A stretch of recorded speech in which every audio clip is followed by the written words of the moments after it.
Right, let's stay in Parliament and speak to the MP for Sagnarigu and a member of the Finance Committee, Issah Attah, and he joins us on Zoom for more. Thank you very much, Honorable, for joining us. Now, what is the rationale behind establishing an authority for the 24-hour economy?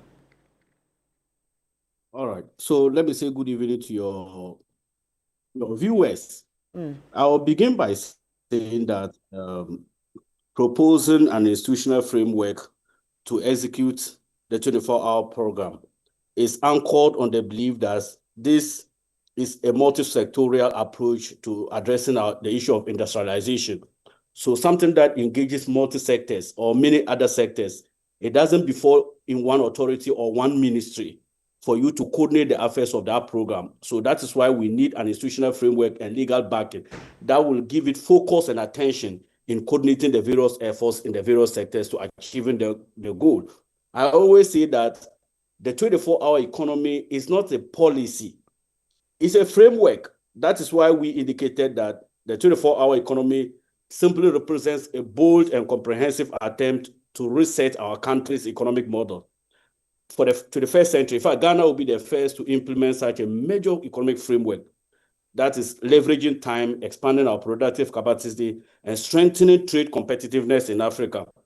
So we are saying that the successes hinge on strong implementation, institutional coordination, and private sector engagement, and the supportive infrastructure and energy needs. So in order to achieve that, if you leave it open, nobody takes accountability for that. That is why there is a need for you to have an institutional structure to address critical demands and objectives as said in the memorandum that was accompanied the bill to Parliament. Now, it is important for us to give historical background to where governments in the past have always created institutions for specific flagship program. I'll give you an example. In 2017, when the NPP won power, their major trump card was making education at the secondary cycle free. We had Ministry of Education, yet they created a layer called the Free SHS Secretariat that was dedicated specifically to addressing challenges that comes out from the implementation of the And Free SHS. did that solve the challenges that came with it? That is a different conversation. Very well. So on that, also on that score, Honorable, let me find out from you. On that score, which ministry will be supervising the authority if it comes into establishment?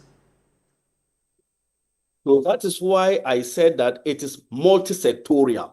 So the 24-hour Economic Authority, or the Secretariat in this case, the governing body, is set to coordinate implementation and align the various ministries. For example, we are saying that it is anchored on tax incentives. That one will fall into the hands of the Ministry of Finance and GRA. We are talking about digitalization aspect of it. That one will fall into the Ministry of Communication and Digital Transformation. We are talking about renewable energy to make sure that energy becomes less expensive for the private sector to thrive. That one will be under the Ministry of Energy. We are also talking about even transport of our goods and services, because the component of the 24-hour economy is input financing and ready market for our farmers to feed the industrial need. So if you have Ministry of Agri coordinating the economic transformation for agriculture program, then there are aspects of our 24-hour that will tackle the agri sector. That's what we say the growth economy or the growth 24. Then you are also looking at creating a road network that will bring farm produce into the market for industrial use as raw materials. That will involve the Ministry of Roads. So if you leave it and say that, okay, when it comes to roads, then the roads minister do. When it comes to energy, then the energy minister do. We need an institution that will coordinate the various ministries in order to give us the best possible coordination and alignment of the stated objectives in the bill. When did this become the case? I'm asking this because the NDC government has been in office for a little over a year, and we are now receiving the authority, the bill coming in. When did we know that we would need an authority to carry this out? In fact, it is surprising if you ask that. If you remember, when we first took office, like I indicated earlier, it's a framework. We instituted what we call the 24-hour Secretariat. The 24-hour Secretariat did a lot of stakeholder engagement. They met the Exporters Association, they met GUTA, they met Labour Union, they met Parliament of Ghana through the Trade Committee and Finance Committee. They met various sectors of the economy before they came out with this bill.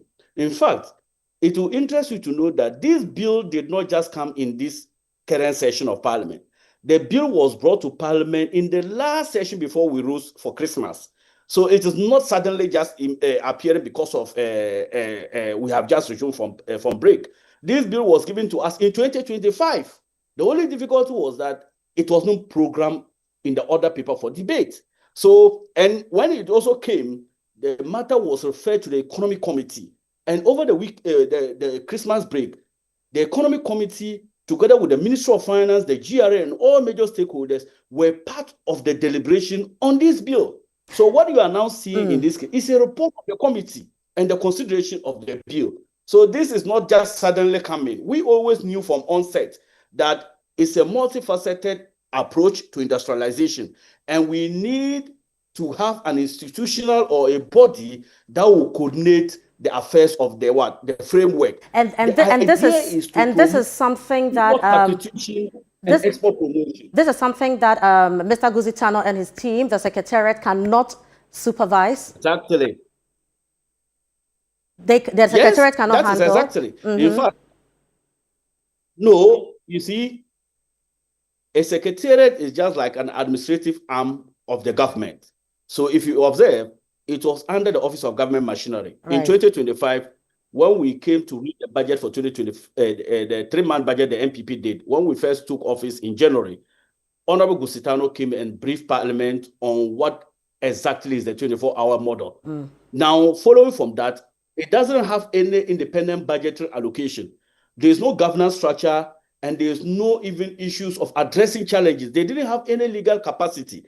So if you are an arm short of a government machinery, as and when the government feels need, then they give you. Now we are saying that we are giving them a legal backing so that when they demand a coordinated effort from a ministry, there's a legal requirement that mandate that institution to comply. This is a major flagship program of the government. Now let me take you back to 1D1F. When the concept of 1D1F came, it came with an objective, 1, to reduce food prices, and 2 was to expand the productive capacity of this country. They set up a 1D1F Secretariat, if you remember, at the Ministry of Trade. Every time the government is bringing a flagship program, you need an institution that will anchor the implementation of that program for you to have specific milestones that you can measure against. Very well. Now, Honorable, yes, for the sake of time, we'll have to end our conversation. I'm sure we'll come back to you some other time for more. I've been talking to the MP for Sagnarigu and a member of the Finance Committee, Honorable Issah Attah. Moving on.